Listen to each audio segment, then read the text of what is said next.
2030 Sustainable Development Goals date set to attain basic water supply, sanitation and hygiene across the world is just 12 years away. Many nations are making frantic efforts to avoid missing this global target. Now, Nigeria has taken her efforts further by declaring a state of emergency in the water sector. This will feature an 18-month emergency phase, a 5-year recovery plan, and a 1.9 trillion naira budget. Now, what seems to run through the minds of many people is how the country got here in the first place. Why has the percentage of people with access to water and sanitation dwindled over the years? Is it more of a mindset challenge or inaction on the path of those who should act? This is our focus on Nigeria today. I am Joy Osiago.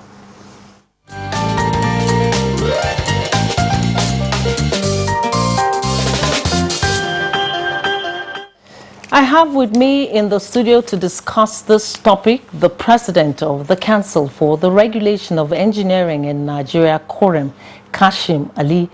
I want to welcome you to our studios. Thank you very much. Now, this is a huge problem, the challenge of water, sanitation and hygiene, and it cuts across all sectors and all age brackets and income brackets. We'll talk about the middle class, the high class, even those in the rural areas. How did we get here? Well, I think it's an attitude thing to start with, because most of us come from rural areas and access to water is a challenge.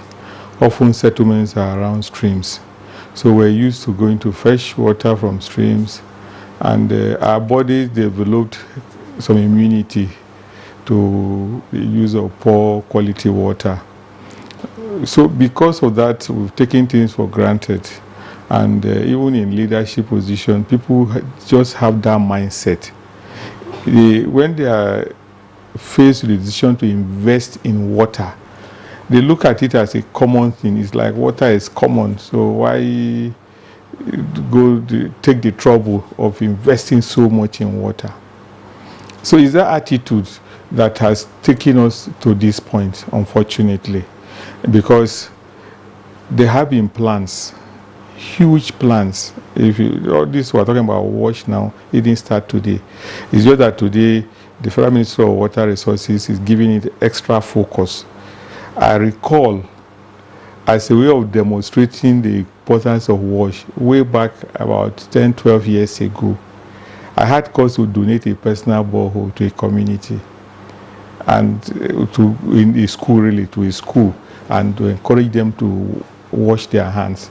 So it's been there, but thank God that there's now a focus on it, because our health bills would have been so low if really we're maintaining. Because most of, if you have statistics of what is happening in the hospitals, most of the things, enteritis, most of the diseases you have occurring in most hospitals today are, apart from malaria, they are water-based diseases. And even malaria, you can also attribute it to ponding, because when there is no water, also people allow water to pond anyhow, and they access those water, they get those, which serves as a bed for malaria growth, and also it will also lead to schistosomiasis and also many other things.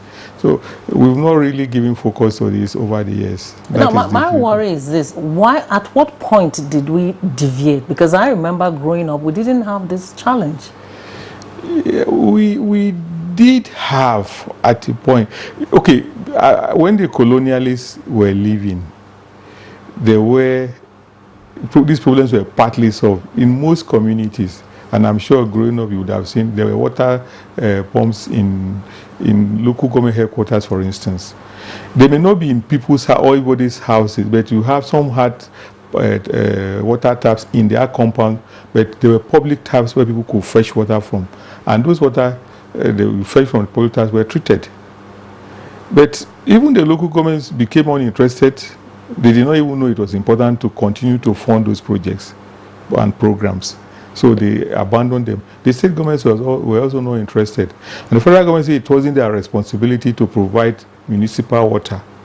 So the thing kept going down. You see, go to many communities, you see old tap heads around the town, and nobody really cares. So immediately after independence, people were still took issues of health seriously, and they were, carrying on from where the colonialists left. But after a while, when we started stabilizing, we started forgetting about those cultures that we borrowed from the colonialists, and that is how these things really did a dive. And we are here. So could that be a major reason for why, if you notice these days, even in the urban areas, you find out that people invest more in boreholes? Yes. Again, even boreholes today is more of a status symbol. Unfortunately, I'll give you an example of what happened in Abuja many years ago. The Hilton Hotel, I don't know whether I shall mention them. There was a big hotel in Abuja that thought the water supply from the water board wasn't good enough, and they decided to have their boreholes.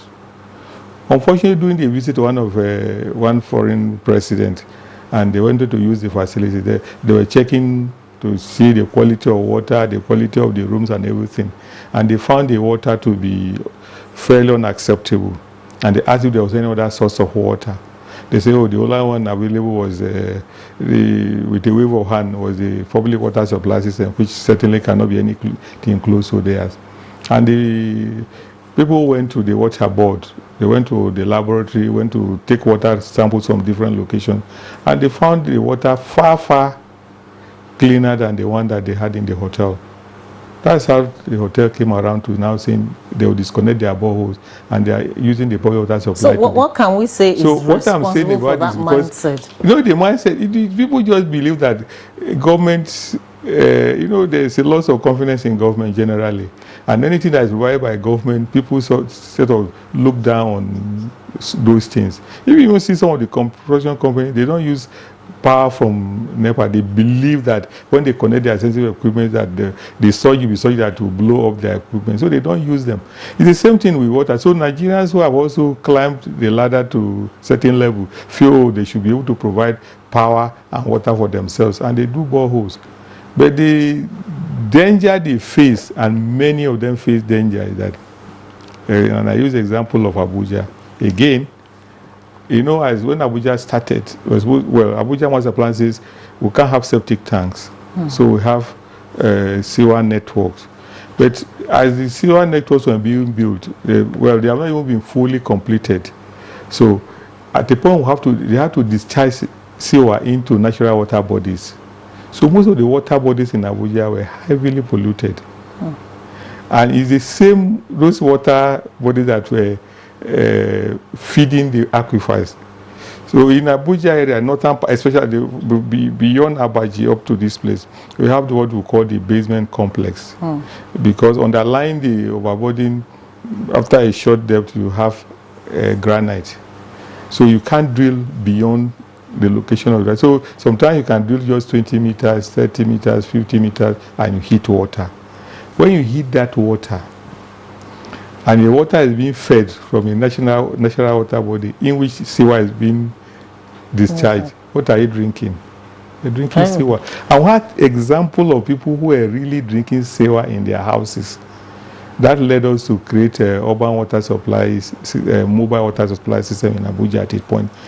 In the states, they even face more problems because we have septic tanks all around. So somebody goes and drill a borehole around a septic tank in his or her house.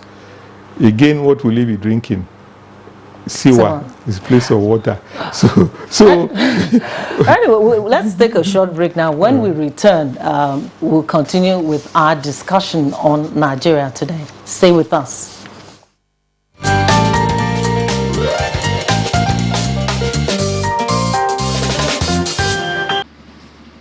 Like in my area, the place I live in Jurumi is a bit okay, but when we go to the interior, the inside, there is no kind of drainage, no sanitation, no environmental people come to chastise them on how they can carry on their environmental activity.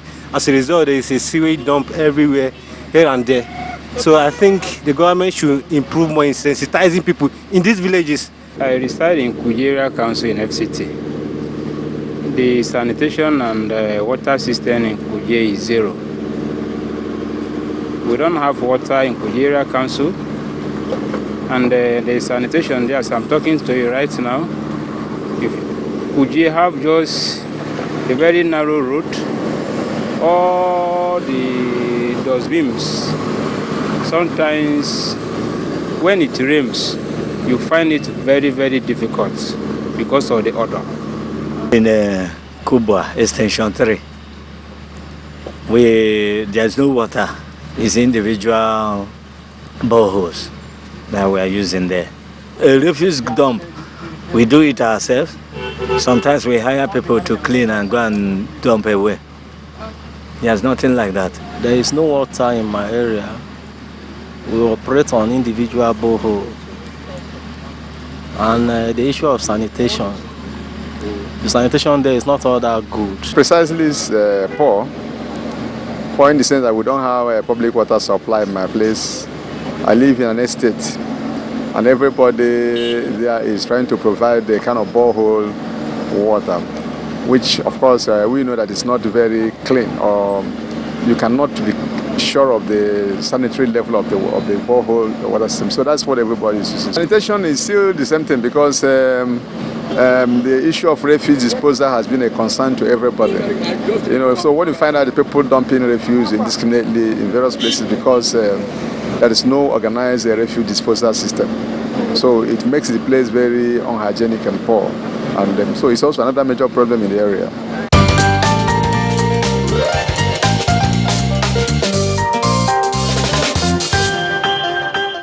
Thanks for staying with us. And if you're just joining us, this is Nigeria Today on NTA News 24. And we're taking a look at the state of emergency declared by government in the water sector. And just joining us in the studio is Dr. Chichi Anyogolu Okoye. She is the Country Director, Water Aid Nigeria. Thanks for joining us. Thank you very much for having me. Engineer Kashim and I have been talking about this issue of the state of emergency and why we got to where we are today. What are the problems? What are the challenges? We would like to hear from you. How did we get here at this stage in Nigeria at this point in time? I think for me, the main issues has been, the political will to actually address the issue. And I'm so heartened by the state of emergency that has just been declared, because that's one of the things that we had been asking for and campaigning about. And I think that, without the political will, there wasn't, the adequate resources channeled towards water and sanitation. And of course, we also have our population growth, which has been, exponential through the years, and that has put a lot of tension and a lot of pressure on our infrastructure. So I will say the lack of political will, the not having the right financial resources, and then the population growth have been three major things that have contributed a lot to the state of water and sanitation in Nigeria. Angela, Kashim, let's look at that aspect of population, because that was what I was thinking about when I was making reference to what it was like in the past when we were growing up. Could it be that planning was a major problem? Because I know that for many economies, they plan ahead. They envisage that in the next 5 years, in the next 10 years, this will be the population of Abuja, this will be the population of Kogi State. Did we do that in the water sector? We did, but you see, implementation is really the problem. You'll be shocked to see that if you go into the archives, you see a lot of records that will shock you. For instance, when you talk about Abuja, Abuja has a water master plan. And Abuja also has a master plan, even for population. Ultimate population of Abuja was supposed to be 3.52 within the FCC. But even now, we have exceeded that. And what then you do in a situation like this to say, okay, your indices have been overrun, and you now redesign. And that Abuja tried to do, for instance, we had to do a review of the water master plan. It's still going on to accommodate the new situation. For instance, there are locations in Abuja that were not supposed to be built, and they are being built now. Guzape was not supposed to be a district. It is today a district. And they had to do a redesign to accommodate it. So that the capacity to do the planning, and even some of the planning had been done. There are states that have plans, but nobody really cares about implementation. And it's just the way we take water issues. We just take things like that as not important.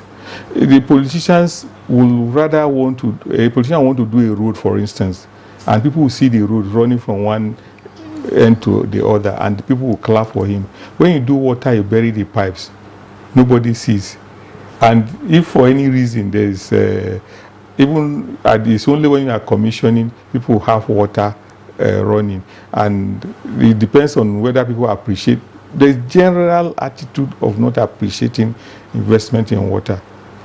Okay, let me go to Dr. Okoye quickly. Listening to the Vox Pop, listening to people talk out there, I picked something out from most of their comments. They were talking about the issue of sensitization, about water supply and sanitation, issue of poor sanitation. What do you make of that? Well, there's no denying the fact that the water and sanitation situation in Nigeria is really bad. And I think it's, this government really has to be commended for declaring the state of emergency, because that's what's required. If not for the private sector intervention in Nigeria in providing water, because most communities have boreholes that are provided by commercial vendors and people line up to buy the water. If not for them, we will have a day zero in Nigeria, just like Cape Town has now. And as a result of that, we are able to have water. But the issue, of course, is the quality of the water. Like one of the people said, everybody has a borehole, but nobody's testing the quality of this water. Nobody's asking, what are the contaminants in this water? And people just consume the water because they have no alternative. The best sort of supply, for water is from the public mains, because those are treated, those are, periodically reviewed and the rest of it. And that's not happening in Nigeria. So the quality of water, and I'm hoping that the state of emergency will also address those issues, like the quality of the water.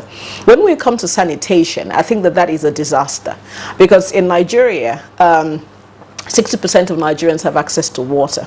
About 40% have access to clean water. In sanitation, only about 30% of Nigerians have access to adequate, sanitation. And why is that? I think the reason for that is, first of all, there is an alternative. There's no alternative to water. If you don't have water, you will die. But with sanitation, people can make do, with open defecation, with under the bridge and things like that. And there hasn't been a conscientious effort by government, to really make sure that they provide, public toilets. The government cannot be expected to provide toilets in our homes, but the government has to regulate that and has to make sure that landlords don't build houses without toilets. Even in Abuja, the capital, if you go to some of the settlements, you will find homes that have no toilets. That is not acceptable, and government really needs to be able to address that. Sanitation has such a major implication for health. We're addressing Lassa fever today. That is purely a sanitation, induced illness, and we don't know what else is coming down the line. So the issue of sanitation really has to be well addressed, because if we even look at the water, we find that a lot of people have their water point right next to where people are defecating, or even right next to sewers, and that is creating a lot of problems. So we can actually have our health challenges in Nigeria. A lot of the things that people go to the hospital for are sanitation and water-related illnesses, so that if we're actually able to do the prevention, we will be saving a lot of money in Nigeria, addressing other development goals. All right. Engineer Kashima, let's come to you now, still talking about the issue of sanitation. We've been talking about the role of government, the private sector in all of this, but let's also look at the people. What should we be doing? Shouldn't we be contributing? No, we should. And you see, you recall also, we all grew up in Nigeria. In those days, even in the primary schools, they will put basins where you wash your, teachers will wash their hands after writing with chalk. They will wash their hands, clean it with towel and go. Children were also encouraged to go to a central point or central locations and wash their hands. These were things that we inherited. We carried on with them. But at a point, we just lost focus. But for me now, what I think we should do, because government did not pay so much attention to the issue of water and sanitation, so they didn't even think of privatizing them. For instance, I recall that there was a time government decided to put some public toilets in locations here. I remember that. And they outsourced it to some individuals who converted them to shops. The buildings are still standing. So in other words, people are also contributing to the problem. We have lost, you see, like she said, people think defecating in the these days you see, at a point in Abuja, for instance, people don't even know it's an offense to stand in public and even pee, let alone go to do the real thing. But people do it now. So is there a need to create awareness in that? They should implement the laws. When people get arrested and taken to mobile court and they are punished, you just take a few of them to be punished and they will learn not to do that. And those public toilets will be opened again. And so, but like I listened to the first program also, the people who are talking, some of them are living in places that are really temporary. It's unfortunate that Abuja Master Plan is not being implemented. This morning we talked about Kuchingoro. Kuchingoro is a temporary settlement, in quote, even though it's an old existing community. But by the Abuja Master Plan, all those communities were supposed to be evacuated and resettled. If they were resettled, then they will win the problem. But for now, until you plan those areas and put infrastructure, you can't put water. In other words, planning is essential in achieving our aim. So if we had, so we need to implement our plans really, because there's a master plan that says Kuchingoro should move somewhere, and about 40 years on, nobody has moved them. So now they are saying they want to be enjoy the things that they should enjoy by right. But if they have been moved to where they will move them to, you provide permanent infrastructure for water, for electricity, and for other services. But today, everybody is okay. What temporary solution can you prefer? You prefer that one that encourages more people to come in. Where if you put water, people come in. You put light, people come in, and the thing keeps going. And do not have, so these are the challenges. Okay, let me go quickly to Dr. Okoye because time is not on our side. We're talking about catching up with the Sustainable Development Goal in the area of water supply by the year 2030. With what is going on now, how can we achieve this quickly? I think the first thing is the state of emergency, because what it does and what it says is that government is prioritizing this sector. They recognize that there is a crisis and they're going to deal with it. And that means that they're also going to get on board all the development partners, who are interested in water and sanitation and develop a roadmap. There is an action plan at the federal level, and an action plan which has not been made public, but which shortly will be released. I think what we need to do is, first of all, take that to the state level. Because the honest truth is that water and sanitation are state and local government issues. And while the federal government is responsible for creating the roadmap and the policies and the rest of it, the implementation really needs to be done at the state level. And a lot of these conversations are not even happening at the state level. Most of the states don't have a plan. Most of the states are not conscious of what's going on in the water and sanitation crisis in Nigeria. Just like the engineer said, we need to get a lot more private sector involvement. Just like we had done with water, we need to get the private sector involved in sanitation. All right, time is not on our side again, but you've made the point obvious. There's need for everyone, including the private sector, to get on board for us to catch up with this goal by the year 2030. I want to thank you very much, Dr. Chichi and Aniogulu Okoye, Country Director, Water Aid Nigeria, for joining us this evening. I also want to thank the President of the Council for the Regulation of Engineering in Nigeria, Quorum, Engineer Kashim Ali. Thank you very much for your worthy contributions. And that's our program for today. We thank you for joining us. Keep a date with us again on Monday for another episode. Till then, I am Joy Oseago. Good evening.